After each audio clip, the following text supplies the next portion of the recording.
Саламатсыздарбы, бизден Чалкан медиа каналдын көрөрмандары. Биздин каналга жазылып, акыркы жаңылыктарды угуңуздар.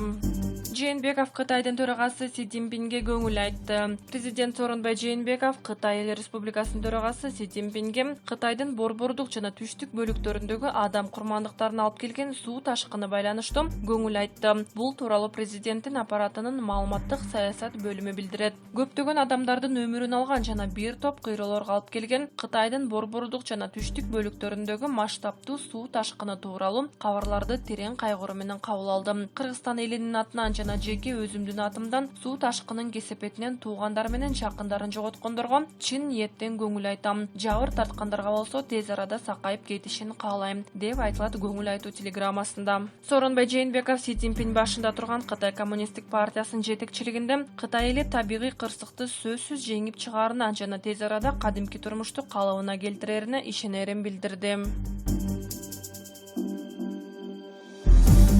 Турсунбай Бакир уулунун велосипедчен жубайын унаа сүзүп качып кетти. Жогорку кеңештин экс-депутаты Турсунбай Бакир уулунун велосипедчен жубайын унаа сүзүп айдоочусу качып кеткенин билдирди. Бул тууралуу ал Фейсбуктагы баракчасына жазды. Анын айтымында окуя Курманайт күнү болгон. 2-августта Курманайттын акыркы күнүндө Тоголок Молдо жана Васильев көчөлөрүнүн кесилишинде велосипед тээп бара жаткан жубайымды унаа сүзүп кетиптир. Сүзүп кеткен аз келгенсип айдоочусу жардам бербей качыптыр. Айттын урматына аман калганым үчүн да ал айдоочуну кечирдим. Аны издетпеңиз, катуу корккондон ал өзүн жоготуп качып кеткендир, деп жубайым менин издөө иш-аракеттеримди токтотуп койду. Жубайым акы алат болгондорго сарсана болбогула, үйдө дарыланып жатат. Аман калганына Аллахыма чексиз мактоолорду жана шүгүр келтиремин, деп жазган ал.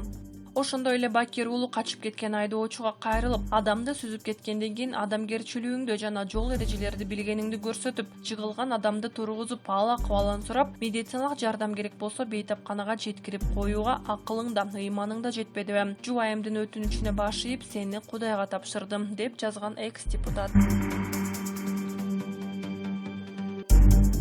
Нурлан Мотуев: чоң казатчылар элден 20-30 миң доллар жыйнап алып, представительский расходы деп 3кө бөлүп жеп алышыптыр. Саясатчы Нурлан Мотуев чоң казатчылар элден акча чогултуп жеп алган деген билдирүү жазып чыкты. Ал Сыймык Жапыкеев, Максат Мамытканов баштаган чоң казаттын лидерлерине нааразы экенин айтат. Эмне дегенде буларды жылдыз оорусу каптаптыр. Өздөрү берген телефон номерлорун чалсам, өздөрүн жылдыз сезишип, телефондорун албай коюшту. Анан мен алардын чыныгы жүзүн айтып чыктым. Ошондон бери эле алар мени душман күтүп калышты. Кайсы кемчилигин айттым. Ошол кездеги крышасы жок, коргоочусу, колдоочусу жок олигарх Кубанычбек Жумалиевди баса калышып, ошону кайра жамандап жатып, өздөрүн жылдыз сезип калышканын айткан. Ошондой эле кыйын болсоңор андан да чоң жегичтерди айтпайсыңарбы? Ошол коррупциялык схеманы түзүп кеткен Атамбаевди айтпайсыңарбы? Эмнеге анын жеген схемаларын айтпайсыңар, деп телефон чалсам алышпайт. Албасаңар албай эле койгула, балекетимди алгыла. Өзүңөрдү жылдыз сезип калдыңар беле? Силер эч ким эмессиңер. Болгону мурун бирөөң прокурордук форма кийген, бирөөң УКМКнын формасын кийген бывший сотрудниктерсиңер. Силерде бывший сотрудниктерге элдин ишеними аз, дейт Нурлан Мотуев. Ошондой эле саясатчы чоң казатчылар элден 20-30 миң доллар жыйнап алып, представительский расходы деп 3кө бөлүп жеп алышканын кошумчалады. Силер элден 20-30 миң доллар жыйнап алып, представительский расходы деп 3кө бөлүп жеп алыпсыңар. Ушулбу кыйратканыңар? Анткени силер ошол системанын бир винтиңесиңер. Бир кезде ушул системада иштегенсиң, жегенсиң, тебилгенсиң. Тебилгенден кийин нааразы болуп чыккансың. Эске сала кетсек, чоң казатчылар коррупционерлер менен күрөшпөй эле жөн гана олигархтарды коркутуу менен суммада акча өндүрүү менен алектеген маалымат чыккан. Икрам Илимянов бийликтин кайсы партиясына добуш алып берет? 150 миң доллар аферасы менен соттолуп кеткен Икрам Илимянов жакында эле мунапыстын негизинде жата кабагына бошоп чыккан. Бул боюнча ар кандай божомолдошту. Түпкүрүндө кандай? Жата кабагы деп айтылганы менен ал үйүндө эле жашайт. Жасалма маанидеги көзөмөлдө болот. Парламенттик шайлоонун астында эркиндикке чыккан Икрам Илимянов ачык саясатка аралашпаса да, тымызын түрдө бийлик партиясына иштеп бериши мүмкүн. Шопурдун ресурстары арбын. Мисалы, мурдагы бийлик учурунда топтоп алган байлыктары бизнес айланып көбөйсө керек. Мындан сырткары ал бийликте жүргөндө кечи мекени Баткенге ондогон мектептерде бала бакчаларды салдырып, таза суу чыгартып, жолдорду, көпүрөлөрдү оңдотуп, кыйла көйүштөрдү бүтүрүп койгон. Мунун баары Ак үйдөгү эң таасирдүү адам болуп турганда бүткөн. Баткендиктер анын мынча арбын жасаган жакшылыгын унутушпайт. Дал ушул шайлоодо Икрамжан Илмиянов көшүк артынан ишарат жасап, миңдеген добуштарды алууга жетишери күмөн эмес. Андыктан бийликтин кайсы партиясы анын электоратын пайдаланаарын көрө жаталы. Абылгазиев качып кеттиби? Кыргызстан эгемендүүлүктү алгандан бери 30дан ашуун өкмөт башчысы алмашты. Алардын эң эле чабалы Абылгазиев болгонун Момбеков, Сулайманов, Масалиев сыяктуу депутаттар какшап эле келишти. Кээ бир популист депутаттар анын бетине эле колуңуздан эч нерсе келбейт экен, кетип эле калбайсызбы деп ачык эле айтып жатышты. Бирок Абылгазиев да көк беттенип көккө чейин кеткен жок. Бирок жогору жактан болбой калды деп кол булгалдыбы? Айтор өзү арызын жазып кетти. Жанар Акаев аны жыштык боюнча коррупцияга аралашкан деп айыптады. Абылгазиевдин тушунда анын бажалары каалаган кызматка дайындалып, бажа кит операцияларына да күбө болдук. Жогоруда сөз кылган жыштык боюнча азыр кылмыш иши козголуптур. Ошол кылмыш ишин алкаганда териштирүүлөр жүрүп баштаганда Абылгазиев өлкөдөн чыгып кетти деген кептер тарап жатат. Дастан Жумабеков Таласка губернатор болот.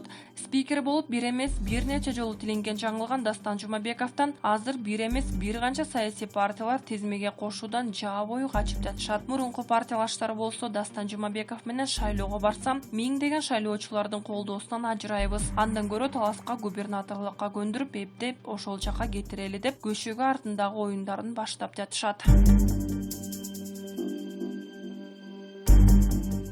Сабырбек Жумабеков ырчы Асел Кадырбекованын абалы жакшырып үйүнө чыккан. Ырчы Асел Кадырбекованын ооруканадан чыгарылганы тууралуу кечээ бүгүн айтылып баштады. Дарыгер Жумабеков бейтаптын үйүнө жиберилгене бир жумадан ашканын билдирди. Ырчы Асел Кадырбекова жол кырсыгынан жаракат алгандан кийин абалы жакшырып үйүнө чыгарылды. Бул тууралуу Спутник агенттигине травматология жана ортопедия илимий изилдөө борборунун жетекчиси Сабырбек Жумабеков билдирди. Белгилей кетсек, ырчынын ооруканадан чыгарылганы тууралуу кечээден тарта айтылып баштады. Жумабековдун айтымында бейтаптын үйүнө жиберилгени бир жумадан ашты.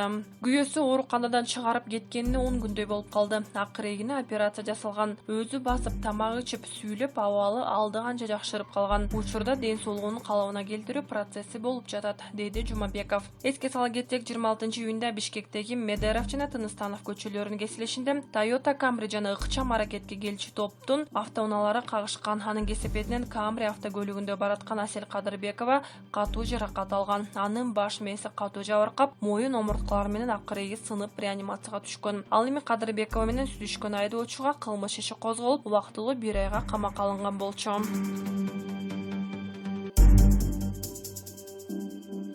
Гүлжайна Атаканова Анжеликада депутаттар керек, аттанса колдоп чыгам. Сенин жасап жаткан жумуштарыңды көрүп, сендей күчтүү айым болгум келди. Актып айтыш керек. Аты жаман оору Кыргызстанды каптагандан бери бир күн дагы өзүң үчүн убакыт бөлбөй, кыргыз элим деп күйүп жанып жүрөсүң. Чынын айтканда сага кыргыздын баатыры деген наам бериш керек. Миңдеген адамдар вирустан коркуп үйүнөн чыкпай жаткан күндө болду. Эмне Анжеликага оору тийбей турган жаны темир белем. Бирок өз өмүрүн коркунучта болсо дагы элим деп тыпылдап жүгүрүп иштеп жүрөт. Мен бир нерсени баса белгилеп айтат элем. Анжелика миллиондогон адам өмүрүн сактап калганына көпүр болду. Бул жумушту баштабаса, жасабаса, билбейм да канча адам өмүрүнө коркунуч келет эле. Анжелика мен депутаттыкка барбайм, жаш кандидаттарды колдойм дептир. Бирок кыргыз элине Анжеликадай эр жүрөк, күчтүү, эч нерседен коркпогон, кыргыздын көйгөйүн чечкен депутаттар керек. Анжелика депутаттыкка аттанса, өзүм колдоп чыгам деп жазган Куудул айым.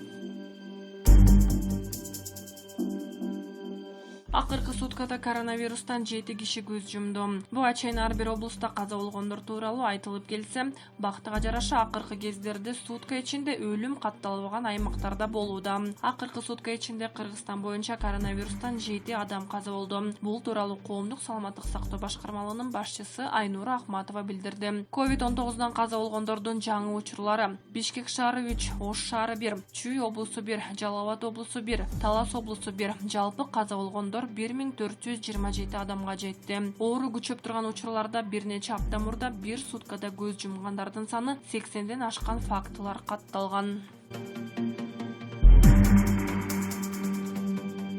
Транспорт, кыймылсыз мүлк жана жер салыктарын сентябрга чейин төлөө зарыл. Мамлекеттик салык кызматы 2020-жылдын 1-сентябрына чейин транспорт салыгын, 2-сентябрга чейин турак, үй, батир жана жер салыгын төлөө зарылдыгын эскертет. Бул тууралуу мекеменин маалымат кызматы билдирет. Жарандар салык органына барбастан өзү үчүн ыңгайлуу төлөө ыкмасын тандап ала алышат. Салыктарды бардык банктардын кассаларынан, почта бөлүмүнөн, ошондой эле терминал жана пост терминалдар, мобилдик жана интернет банкинг, төлөм карталары аркылуу төлөө болот деп айтылат маалыматта.